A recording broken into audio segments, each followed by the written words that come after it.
Goeiemôre my boeta en sissa, wees gegroet in die wonderlike naam van Jesus op hierdie geseënde donderdagoggend en baie dankie dat ek vir elkeen van julle kan bid vandag.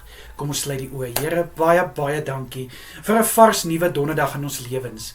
Dankie Vader dat U oor ons gewaak het hierdie nag. Dankie vir U hand van rus wat oor elkeen van ons was.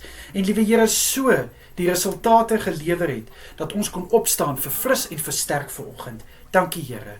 Vader, my gebed is dat elke een, liewe Here wat hierdie gebed ontvang, elke boeta en sissa, gevul sal wees, Vader, met krag en met wysheid vir dit wat voor lê vandag.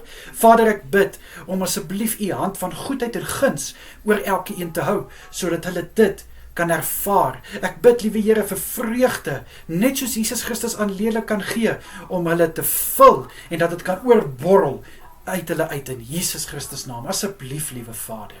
Liewe Here, mag elke een in hulle arbeid sukses behaal en mag dit voorspoedig wees en mag hulle die vrugte pluk van hulle arbeid. Asseblief, Here.